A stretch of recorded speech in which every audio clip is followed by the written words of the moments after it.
నమస్తే, నా పేరు హారిక. అంబటి రాయుడు ఆడుదాం ఆంధ్ర అనే దానికి బ్రాండ్ అంబాసిడర్గా ఉన్న అంబటి రాయుడు వైసీపీ నుంచి రాజీనామా చేస్తూ జనసేనలోకి వెళ్ళారు.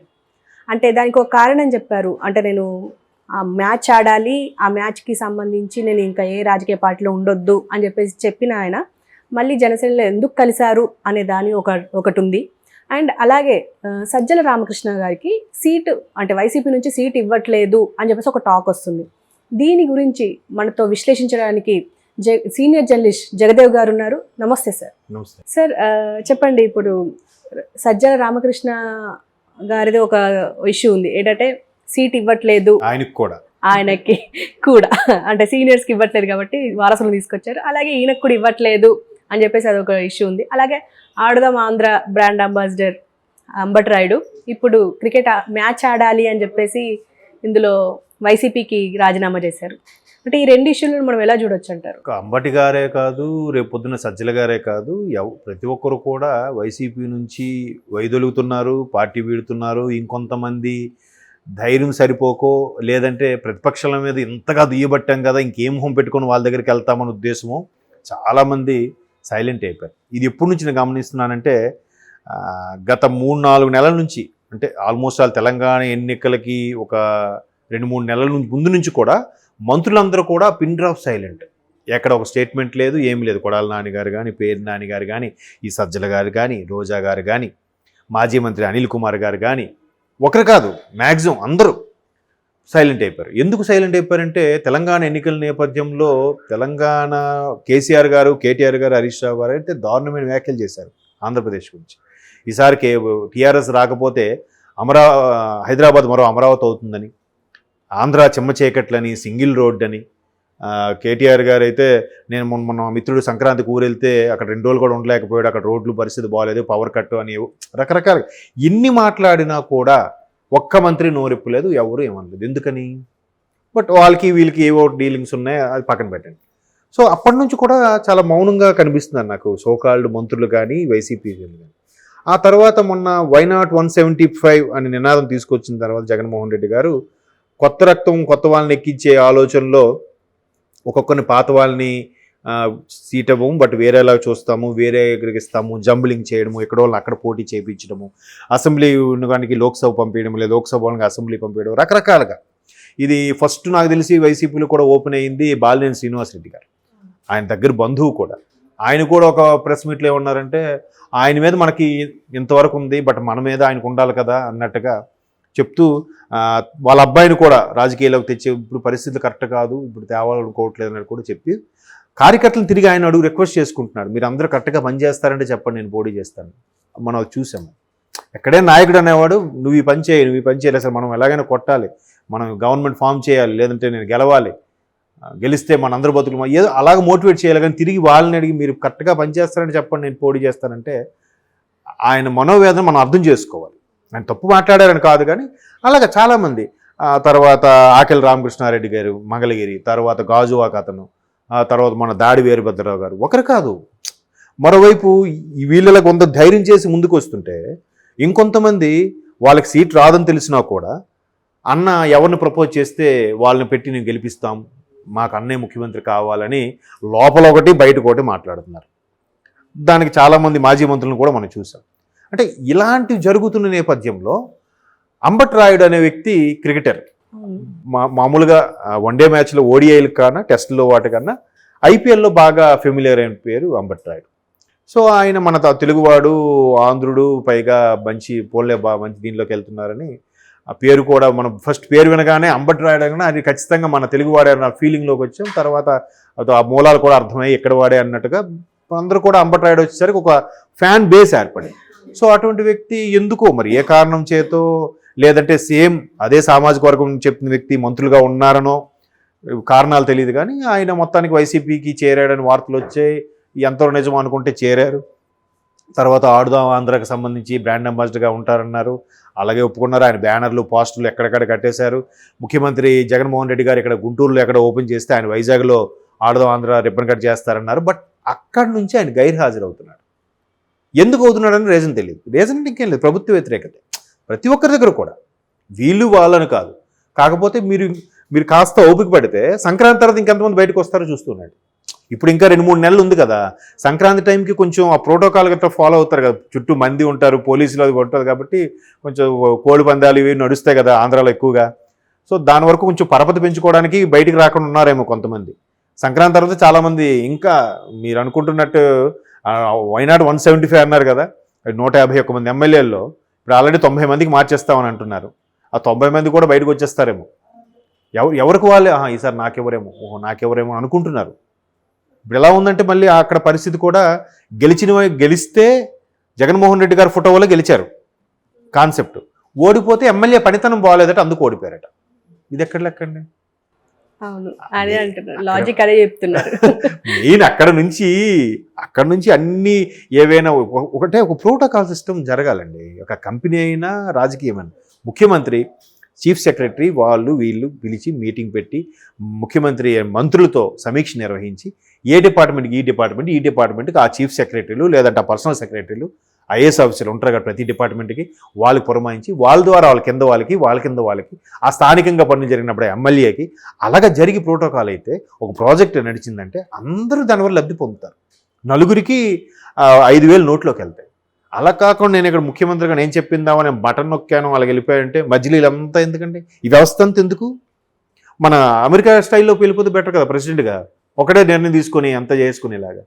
మరి మంత్రులు, ఎమ్మెల్యేలు, ఎంపీటీసీలు, జడ్పీటీసీలు, జిల్లా పరిషత్ ఏం వద్దు ఇంకా కదా. సో ఒక ప్రోటోకాల్ ప్రకారం వెళ్తే అందరికీ బాగుంటుంది. సో మంత్రులకే ప్రాధాన్యత లేనప్పుడు మంత్రులకే, ఇంకా ఎమ్మెల్యేలకి ఏముంటుంది, సర్పంచులకి ఏముంటుంది చెప్పండి.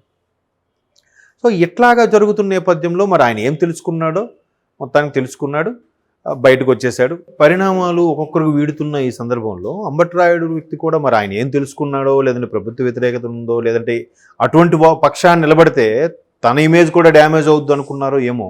అంటే జనరల్గా క్రికెటర్సు, సీనియర్ యాక్టర్స్ అందరూ కూడా పొలిటీషియన్స్గా అవుతూ ఉంటారు. మన గతంలో గౌతమ్ గంభీర్ కొంతమంది ఎంపీలుగా చేశారు, కొంతమంది రాజ్యసభకు చేశారు, సచిన్ గారు లాంటి వాళ్ళు రాజ్యసభకు చేశారు. సో రాజకీయాలు రావడం తప్పేం లేదు. అసలు యంగ్ జనరేషను బాగా చదువుకున్న వాళ్ళు వస్తేనే మంచిది. దాని మీద చాలా సినిమాలు కూడా వస్తుంటాయి మనకి. దాని మీద చాలామంది ఒక వాదం కూడా వినిపిస్తుంటారు.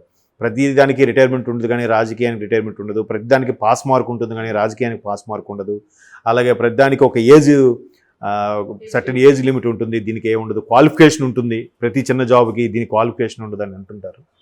అంటే అప్పుడు పరిస్థితులు రాశారు, కొన్ని సవరణలు అయితే చేసుకోవాలి.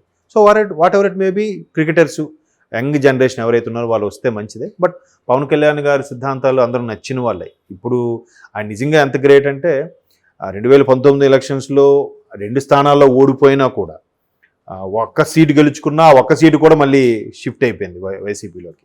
అయినప్పటికీ ఇమ్మీడియట్గా రెండో రోజు మళ్ళీ జనాల్లోకి వచ్చాడు. మరొక లాంటివాడైతే గిల్టీగా ఫీల్ అయ్యి అవమాన భారంతో బయటికి రాకుండా విదేశాలకు వెళ్ళిపోవడము, లేదా ఇంకా ఒక 5-6 నెలలు ఎక్కడ కనబడకుండా 6 నెలల నుంచి వాళ్ళు సొంత పనులు బిజినెస్లు చేసుకోవడం చేస్తారు. ఈ నెలకు కాదు, మళ్ళీ రెండో రోజు వచ్చాడు. అదే చెప్పాడు, 2 నియోజకవర్గాల్లో కూడా సామాజిక వర్గం ప్రాధాన్యత లేదని నాకు ఇప్పుడు అర్థమవుతుంది, మీకు ఎవరైతే కష్టపడతారో అనిపిస్తారో వాళ్ళకే వేశారు. ఎందుకంటే గాజువాక, వైజాగ్ ఆ సరౌండింగ్స్ కానీ అటు భీమవరం కానీ కాపు సామాజిక వర్గం బాగా ఉన్న నియోజకవర్గాలే.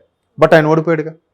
సో అక్కడ ప్రజలు ఖచ్చితంగా కష్టపడి పనిచేసే వాళ్ళకి, కష్టపడి పనిచేస్తాడని నమ్మే వారికి వేశారు. మీ నమ్మకాన్ని నేను చూరగొనలేకపోయాను అన్నట్టుగా బాగా మాట్లాడు. అంటే అలాంటి వ్యక్తిత్వం ఉన్న వ్యక్తి కాబట్టే చాలా మన షూటింగుల్లో అప్పుడు కానీ లేదంటే ఆడియో ఫంక్షన్లో చాలా సందర్భాల్లో మనం వింటూనే ఉంటాం ఆయన చాలా గుప్తదానాలు చేయడము ఇవన్నీ. సో 10 ఏళ్ళు అయినా కూడా ఇప్పటికి ఆయన ఏం చెప్తున్నాడు, ఇప్పుడు అక్కడ కూడా వైసీపీ వాళ్ళు వీళ్ళని చిచ్చు పెట్టాలని చూసి ఎవరు ముఖ్యమంత్రి ప్రకటించారో తేల్చుకోండి అని మాట్లాడినప్పుడు కూడా అంత అనుభవజ్ఞుని చంద్రబాబు సిబిఎన్ గారు ఉంటుండగా అతను అనుభవంలో పనిచేయడం కూడా నాకు ఏమాత్రం అభ్యంతరం లేదు, అలా చేస్తేనే కదా నాకు కూడా కొంత అనుభవం వస్తుంది అన్నట్టు కూడా చెప్పాను. అంట్రా అదిగా ఉన్నప్పుడు మేబీ ఆ భావజాలం నచ్చిందేమో రాయుడు గారికి. పవన్ కళ్యాణ్ గారు ఆ భావజాలం నచ్చి వెళ్ళుండొచ్చు. Ambati Rayudu garu beyond the cricket Pawan Kalyan garu fan ఏమో ఎవరో తెలుసు, సినిమాల పరంగా అయ్యిండొచ్చు కదా, తెలుగువాడే కాబట్టి. సో కాబట్టి జనసేన టీడీపీ 2 ఆప్షన్స్ ఉన్నాయి, వేరే ఆప్షన్స్ లేవు. ఈ మరోవైపు టీడీపీలో కూడా లోకేష్ గారికి ప్రాతినిధ్యం కొంత పెరిగిన తర్వాత చాలా వరకు యూత్ అట్రాక్ట్ అవుతున్నాడు. ఆయన కూడా చాలా మేకోవర్ అయ్యాడు, బాడీ లాంగ్వేజ్ కానీ మాట తీరు కానీ అంటే పర్సనాలిటీలో కానీ చాలా చేంజ్ అయ్యాడు. అలా అలా అంతే, అలాగే ఛాలెంజ్గా తీసుకొని చేంజ్ అవ్వాలి. ఆయన ఒక ఇంటర్వ్యూలో కూడా, అన్స్టాబుల్ ఇంటర్వ్యూలో కూడా అదే చెప్పారు లోకేష్ గారు. నన్ను పప్పు అన్నారు, దద్దమ్మ అన్నారు, మాట్లాడవు రాదన్నారు. ఇప్పుడు ఆయన అన్నారు, బాగానే ఉంది.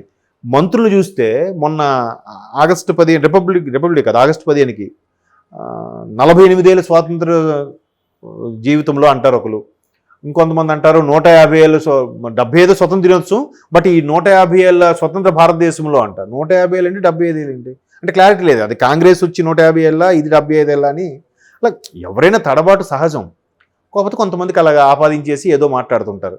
ఇంకా అధినేత వ్యక్తి కింద స్క్రిప్ట్ చూసే చదువుతుంటాడు ఆయన ప్రతిదీ కూడా. మరి దాన్ని మనం ఏం చేస్తాం? ఎవరు స్టైల్ వాళ్ళకు ఉంటుంది, అంత మాత్రాన తప్పు పట్టేయడం కాదు. సో ఇటువంటి యంగ్ జనరేషన్ ఉంది కాబట్టి అంబటి రాయుడు లాంటి వాళ్ళు అట్రాక్ట్ అయ్యి ఉండొచ్చు. ఇకపోతే సజ్జల గారు కూడా టికెట్ ఇవ్వట్లేదని అంటున్నారు కాబట్టి, ఈ మధ్యకాలంలో సజ్జల గారు పార్టీలో కీలక నేతగా మారిన తర్వాత ఆయన మీద ఒక అభియోగం ఏంటంటే, ముందు ఆయన నెంబర్ వన్ జగన్మోహన్ రెడ్డి గారు అయితే, నెంబర్ 2 ఆయన విజయసాయి రెడ్డి అనే విషయానికి వస్తే ఆయనే ఎక్కువగా ఇది అవుతున్నారు. ఆయన సీన్లోకి వచ్చిన తర్వాతే ప్రతిపక్ష నేతలను కూడా బాగా తిట్టించడం అనే కల్చర్ స్టార్ట్ చేశారు. సో ఆయన చాలా వరకు ఆయన ఇచ్చిన సలహా వరకే ఇది అవుతుంది. ఒకవేళ ఆయన ముఖ్యమంత్రిని కలవడానికి వెళ్ళినా ఆయనే ముందు ఆపేస్తున్నారు. ఇక రకరకాలుగా ఆయన కనుసన్నలను జరుగుతుంది. ఈవెన్ సోషల్ మీడియా కూడా వాళ్ళ అబ్బాయి పేరు సజ్జల, ఆయన పేరు సంథింగ్, ఆయన పేరు మీద ఎక్కువగా నడుస్తుంది కాబట్టి మొత్తం వాళ్ళే చూసుకుంటున్నారు, మాకు ఎవరికి ప్రాధాన్యత ఇవ్వట్లేదని కూడా కొన్ని విమర్శలు ఉన్నాయి, అభియోగాలు ఉన్నాయి. కాబట్టి ఆయనకు కూడా వీళ్ళందరూ మొత్తానికి చెప్పాలని చూశారు. మొన్న అయితే ఒక రాయలసీమ ఎమ్మెల్యే వచ్చి ఆర్గ్యూ కూడా పెట్టుకున్నారు, రాయదుర్గం ఎమ్మెల్యే అని. సో తాడేపల్లి క్యాంపస్ దగ్గర ఆర్గ్యుమెంట్ కూడా చేశారంట. అంటే మాకెందుకు ఎవరు, ఏంటి ప్రాబ్లం, మేము గెలుచుకున్నాం కదా, మేము ఎంత ఆదరణ తెచ్చుకున్నాం కదా అని. సో అలాంటి పరిస్థితుల్లో సజ్జల గారికి కూడా ఇవ్వట్లేదని అంటే, మేబీ ఈయన మీద ఇంకెవరు చెప్పారో ముఖ్యమంత్రి జగన్మోహన్ రెడ్డి గారికి. సజ్జల కొంచెం సీనియర్, సో యంగ్ జనరేషన్కి ఇద్దాం అనుకుంటున్నారు కాబట్టి అలా ఇస్తారేమో, లేదంటే ఆయన బుజ్జగించి వాళ్ళ అబ్బాయికి పెడదాం అనుకుంటున్నారు, లేదంటే మీరు ఇంకో దగ్గర పోటీ చేయండి అంటున్నారు. ఒకవేళ పోటీ చేసిన వాళ్ళు ఆలోచిస్తున్నారు, కానీ ₹1 కాయిన్ ఇక్కడ ఈ ఊర్లో చెల్లలేదనుకోండి, పక్క ఊర్లో చెల్లుతుందా? ఎక్కడైనా అంతే కదా. సో మరి వాళ్ళ ఆలోచన ఏంటంటే చూడాలి. ఎలక్షన్స్ ఇంకా టైం ఉంది, ఈలోకి ఇంకా ఎన్ని మార్పులు చేర్పులు అవుతాయో. చాలామంది పార్టీని వీడుతున్నారు, ఇంకా ఆప్షన్స్ లేక టీడీపీ జనసేనలోకి వెళ్తున్నారు. టీడీపీ జనసేనలో కూడా ఆప్షన్స్ తక్కువే ఉన్నాయి. ఎందుకు, ఇప్పుడు టీడీపీ ఒక్కటే అయితేనే ఇంతమంది పోటీగా ఉన్నారు, ఎవరెవరికి ఇవ్వాలి, బుజ్జగింపులు అవన్నీ ఉంటాయి. ఇప్పుడు జనసేన అయింది కాబట్టి జనసేనకు ఒక 30 సీట్లు తీసుకెళ్ళిపోతుంది, అలాగే పార్లమెంటు కూడా ఒక 2-3 స్థానాలు తీసుకెళ్ళిపోతుంది. ఇలాంటి సందర్భంలో ఇంకా వాళ్ళే సర్దుబాటు అవునప్పుడు ఇంకా కొత్తగా వచ్చిన వాళ్ళకి ఏం ఛాన్స్ ఇస్తారు? ఇవ్వకూడదు కూడా. దీన్ని బేస్ చేసుకొని కూడా చంద్రబాబు నాయుడు గారు ఒక స్టేట్మెంట్ ఇచ్చారు, మ్యాక్సిమం కుటుంబం నుంచి ఒకరికి ఇద్దాం అనుకుంటున్నాము, మీరే తేల్చుకోండి అన్నట్టుగా కూడా ఆయన ఒక స్టేట్మెంట్ ఇచ్చారు. సో ఇవన్నీ చూసుకొని ఇంకా ఆప్షన్ లేక షర్మిల గారు ఎలాగో పీసీసీ చీఫ్గా ఉండబోతున్నారు కాబట్టి కాంగ్రెస్ నుంచి పోటీ చేస్తారని కూడా అంటున్నారు. మేబీ కాంగ్రెస్ పోటీ చేసిన సీట్లు గెలిచేస్తుందని కాదా కాంగ్రెస్ పార్టీ, ఓటింగ్ పర్సెంటేజ్ పెంచుకునే అవకాశం ఉంది. అంటే ఒకవేళ సజ్జలకి సీట్ ఇవ్వకపోతే అలిగి షర్మిల వైపు వెళ్ళే అవకాశం ఉందంటారా? కన్న తల్లే జగన్మోహన్ రెడ్డి గారిని వదిలి షర్మిల గారి వైపు వెళ్తున్నప్పుడు సజ్జల గారు వెళ్ళడంలో తప్పే ఉంది? రాజకీయాలు ఏదైనా సాధ్యమే కదండి. శాశ్వత శత్రుత్వం, శాశ్వత మిత్రుత్వం ఏమి ఉండదు. బెస్ట్ ఫ్రెండ్ ఎనిమీ అవుతాడు, బెస్ట్ ఎనిమీ బెస్ట్ ఫ్రెండ్ అవుతాడు, చెప్పలేం. కాబట్టి ఏదైనా సహజమే. చెప్పాను కదా ఇంతకుముందు, ఒక మంది మార్పును వాళ్ళ చుట్టూ ఒక రకమైన వాతావరణం, రాజకీయ వాతావరణం ఉన్నప్పుడు ఒక్కసారిగా వాళ్ళు ఎవరూ లేరు, నన్ను పట్టించుకోవట్లేదు, నాకు ఎవరూ విలువ ఇవ్వట్లేదు అని ఫీలింగ్ వచ్చినప్పుడు రాజకీయ నాయకులు చాలా డిప్రెషన్లోకి వెళ్ళిపోతారు, ఇన్నేళ్ళు పదవిలో ఉండి అనుభవించిన తర్వాత. కాబట్టి వాళ్ళు పదవుల కోసం, లేదంటే ఎలాగైనా జనాల్లో నా పేరు వినబడాలి, జనాల్లో మెసులుతూ ఉండాలి, ఏదో ఒక పరంగా ఉండాలి అనుకున్న సందర్భంలో మేబీ కాంగ్రెస్ వైపు వెళ్తే కనీసం షర్మిల గారు రికమెండ్ చేసి ఆ రాజ్యసభకైనా వెళ్ళొచ్చేమో, లేదంటే ఇంకా ఏఐసీసీలో కీలక పదవి తీసుకోవచ్చు, ఇంకేదైనా చేయొచ్చు. నేషనల్ పార్టీ కాబట్టి ఇక్కడ లేకపోయినా పక్క రాష్ట్రంలోనే ఉంటుంది కదా, అలాంటి థాట్స్ కూడా ఉంటాయి. మనకి ఎలాగా వీళ్ళు ఆదరించట్లేదు, బీజేపీలోకి మనకు తీసుకోవడు, సరే కాంగ్రెస్లోకి వెళ్దాం, ఎలాగా క్యాలిక్యులేషన్ అంతే. సో ఖచ్చితంగా వాళ్ళు ఉంటాయండి, plan A, plan B, plan C కూడా ఉంటుంది నాకు తెలిసి, మీరు అన్నట్టు జడ్ వరకు. ఏది బెటర్గా ఉంటే అప్పటికప్పుడు దాంట్లో షిఫ్ట్ అయిపోవడం, జంప్ అయిపోవడం. ఉన్నామా లేదా, పలానా పార్టీలో అధికార ప్రతినిధిగా ఉన్నాం, పలానా పార్టీలో ఇలా ఉన్నాం, ఛానల్స్ పిలిచే ఇంటర్వ్యూలకు వెళ్తున్నాం, అధిపక్షంగా ఉన్నామని ఆలోచిస్తారు.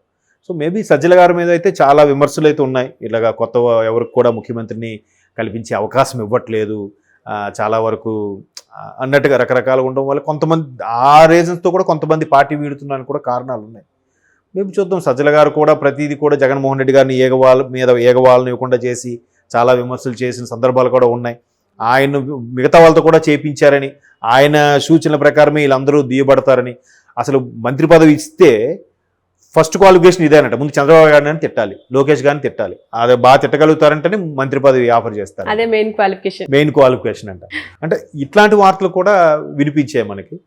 సో మేబీ సజ్జల గారు కూడా అక్కడ ఒక టికెట్ ఇవ్వకపోయినా పార్టీకి అండగా, జగన్మోహన్ రెడ్డి గారికి అండగా ఉంటారా, లేదా చెప్తారు కదా మాకు కావాల్సింది ముఖ్యమంత్రి జగన్మోహన్ రెడ్డి కానీ మాకు ఇదేం కాదు, ఎవరు ఇచ్చినా పోటీ నిల్చోబెట్టినా మేము సపోర్ట్ చేస్తామని. ఈ మాటలు ఎంతవరకు ఉంటాయో చూద్దాం.